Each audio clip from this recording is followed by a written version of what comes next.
అందరికీ నమస్కారం. నా పేరు సత్యనారాయణ. నేను టీఎన్టీయూసీ రాష్ట్ర ఉపాధ్యక్షుడిని. వైసీపీ నాయకులు ప్రజల్లోకి వెళ్ళి జగనన్న వచ్చి ఉంటే ఏదో ఒక అద్భుతాలు జరిగాయి అన్నట్టుగా అభూత కల్పనలో అసత్య ప్రచారాలు చేస్తున్నారు. అసలు వాస్తవం ఏంటి? వైసీపీ గవర్నమెంట్లో జరిగిన అభివృద్ధి ఏంటి? వైసీపీ గవర్నమెంట్లో జరిగిన సంక్షేమం ఏంటి అనేది ఒకసారి మనం విశ్లేషించుకుంటే, కూటమి ప్రభుత్వం రాకపోయి ఉంటే, డబుల్ ఇంజిన్ సర్కార్ రాష్ట్రంలో లేకపోయి ఉంటే, ఈరోజు విశాఖ ఉక్కు ఆంధ్రుల హక్కు, విశాఖ మన రాష్ట్రానికి తలమానికంగా ఉన్నటువంటి విశాఖ ఉక్కు పరిశ్రమ ప్రైవేటు పరం అయి ఉండేది. విశాఖ ఉక్కు 13,000 ఎకరాల భూమి ప్రైవేట్ పరం అయి ఉండేది. విశాఖ ఉక్కు పరిశ్రమ ప్రైవేట్ పరం అంటే కొన్ని వేల మంది పరిశ్రమలో పనిచేసే శ్రామికులు, కార్మికులు, ఎంప్లాయీస్ మొత్తం ఈరోజు రోడ్డు పాలు ఉండేవాళ్ళు. విశాఖ ఉక్కుకి ఈరోజు 11,440 కోట్ల రూపాయలు కేంద్ర ప్రభుత్వం ఇచ్చింది అంటే అది కూటమి ప్రభుత్వం వల్లనే సాధ్యమైంది. అది చంద్రబాబు నాయుడు గారు, లోకేష్ గారు, పవన్ కళ్యాణ్ గారు, బీజేపీ కలిసి సాధించిన ఒక గొప్ప విజయంగా, కూటమి ప్రభుత్వ విజయంగా ఈరోజు మనం చెప్పుకోవాల్సిన అవసరం ఉంది. ఈరోజు విశాఖ ఉక్కు పరిశ్రమ ఈరోజు మళ్ళీ ఒక పురోగతి సాధించిందంటే అది కేవలం కూటమి ప్రభుత్వం వల్లే జరిగింది. వైసీపీ ప్రభుత్వం వచ్చి ఉంటే విశాఖ ఉక్కు మనకు దక్కేది కాదు. ఇది వాస్తవం. ఈ వాస్తవాన్ని ప్రజలు కూడా గమనించాల్సిన అవసరం ఉంది అని సవినయంగా, వినమ్రంగా తెలియజేసుకుంటున్నాను. అలాగే పోలవరం ప్రాజెక్ట్ వైసీపీ గవర్నమెంట్లో 1% కూడా పనులు జరగలేదు. రివర్స్ టెండరింగ్ అని ఏదేదో పనికి మాలిన పనులని చేసి ఆడ పోలవరం ప్రాజెక్టు ఆఫ్ చేశారు. పోలవరంలో 1% కూడా పనులు జరగకుండా ఆగిపోయినాయి. ఈరోజు పోలవరం 3 షిఫ్ట్లు వర్కులు జరుగుతున్నాయి. ఈరోజు పోలవరం మళ్ళీ టెండర్లు జరిగి పోలవరం ప్రాజెక్టు 3 షిఫ్ట్లలో పనులు జరుగుతున్నాయి అంటే అది కేవలం కూటమి ప్రభుత్వం రావడం వల్లనే, కేంద్ర ప్రభుత్వంతో రాష్ట్రం పొత్తు ఉండడం వల్లనే, చంద్రబాబు నాయుడు గారి అనుభవం, పవన్ కళ్యాణ్ గారి సహకారం, బీజేపీతో మద్దతు, వీటి వల్లనే ఈరోజు పోలవరం ప్రాజెక్టు స్పీడ్గా జరుగుతుంది. ఖచ్చితంగా ఈ 5 సంవత్సరాల్లో కూటమి ప్రభుత్వం 5 సంవత్సరాల్లో పోలవరం నీళ్ళు వచ్చే పరిస్థితులు ఉన్నాయి. ఇది ప్రజలు కూడా గమనించాల్సిన అవసరం ఉందని సవినయంగా, వినమ్రంగా తెలియజేసుకుంటున్నాను. అదేవిధంగా అమరావతికి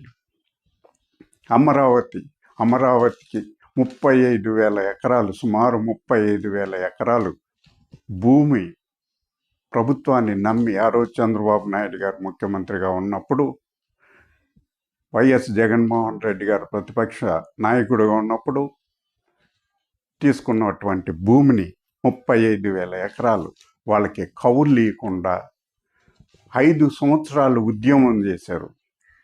ఈ రాష్ట్ర రాజకీయ చరిత్రలో ఎప్పుడు 5 సంవత్సరాలు ఉద్యమాలు జరగలేదు. 5 సంవత్సరాలు ఉద్యమం జరిగితే ఒక్కరోజైనా జగన్మోహన్ రెడ్డి గారు వెళ్ళి వాళ్ళని పలకరించిన దిక్కులేని అలాంటి ముఖ్యమంత్రి ఎప్పుడు చూడలేదు. అందుకే ఆయన్ని అందరూ సైకో అంటారు. 5 సంవత్సరాలు మహిళలు ఉద్యమం చేస్తే కనీసం పలకరించకపోవడం అనేది అనైతిక చర్య. చాలా దారుణమైన పరిస్థితి. అలాంటి పరిస్థితి నుంచి అమరావతి ఏమవుతుందో తెలియని పరిస్థితి. అమరావతిలో 1% కూడా పనులు జరగలేదు. అమరావతిలో చిల్ల చెట్లు పెరిగాయి. ఆ చిల్ల చెట్లు తీయడానికి 3 నెలలు టైం పట్టింది ఈ కూటమి ప్రభుత్వానికి. అలాంటి పరిస్థితి నుంచి ఈరోజు 50,000 కోట్లతో టెండర్లు పిలిచారు, పనులు జరుగుతున్నాయి. ఈరోజు ఇది కూటమి ప్రభుత్వం సాధించిన గొప్ప విజయం అని సవినయంగా మనం చేసుకుంటున్నాను. అలాగే మన రాష్ట్రంలో నేషనల్ హైవేస్కి 6,515 కోట్లు ఈ రాష్ట్ర ప్రభుత్వానికి కేంద్రం ఇచ్చింది. అది కూటమి ప్రభుత్వం వల్లే సాధ్యమైందని సవినయంగా మనం చేసుకుంటున్నాం. కేంద్ర ప్రభుత్వం 75 పథకాలకి వైసీపీ నాయకులు, వైసీపీ ప్రభుత్వం ఆ రోజు మ్యాచింగ్ గ్రాంట్ ఇవ్వకపోతే దానికి 8,000 కోట్లు ఈ కూటమి ప్రభుత్వం కట్టింది. ఆ మ్యాచింగ్ గ్రాంట్ అంతా కూడా కట్టడం వల్లనే మళ్ళీ ఈరోజు 75 పథకాలు, కేంద్ర ప్రభుత్వం నుంచి వచ్చే 75 పథకాలు మళ్ళీ మన రాష్ట్రానికి వస్తున్నాయని సవినయంగా తెలియజేసుకుంటున్నాను.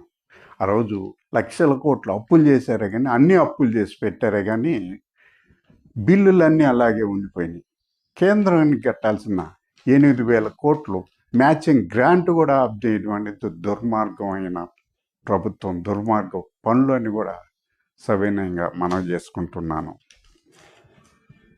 అలాగే వైసీపీ టైంలో 5 సంవత్సరాల కాంట్రాక్టర్లకి, చాలామంది కాంట్రాక్టర్లకి బిల్లులు ఇవ్వలేదు. అవి వేల కోట్లు కూటమి ప్రభుత్వం వచ్చిన తర్వాత ఇవ్వాల్సిన పరిస్థితి వచ్చింది. పులివెందల్లో 400 కోట్లు, పులివెందల వైసీపీ నాయకులు చేసిన కాంట్రాక్ట్ పనులకు 400 కోట్లు కూటమి ప్రభుత్వం వచ్చిన తర్వాత చెల్లించింది. ఇలా చెప్పుకుంటూ పోతే చాలా ఉన్నాయి. విజయవాడ విశాఖపట్నం మెట్రో రైల్ 21,616 కోట్లు. ఇది రాష్ట్ర ప్రభుత్వం, కేంద్ర ప్రభుత్వం 50-50% ప్రకారం నిర్మాణం జరుగుతుంది. 6 lines road, Amaravati outer ring road, ఇలాంటి ఎన్నో జరుగుతున్నాయి. అలాగే హంద్రీనీవాకి 3,000 కోట్లు రాష్ట్ర ప్రభుత్వం నిధులు మంజూరు చేసింది. సుమారు 6 లక్షల ఎకరాలకు సాగునీరు అందించే ఒక గొప్ప కార్యక్రమం అనేది జరుగుతుంది. ఇవన్నీ కూడా కూటమి ప్రభుత్వం రావడం వల్లనే జరుగుతుంది. వైసీపీ ప్రభుత్వం, వైసీపీ పార్టీ ఓటమి వల్లనే ఇవన్నీ జరుగుతున్నాయని సవినయంగా మనం చేసుకుంటున్నాను. అంతే తప్ప వైసీపీ ప్రభుత్వం ఉన్నప్పుడు ఈ రాష్ట్రం పూర్తిగా అభివృద్ధిలో వెనకపడిపోయింది. ఈరోజు ప్రజలు గమనించాలని సవినయంగా మనం చేసుకుంటున్నాను.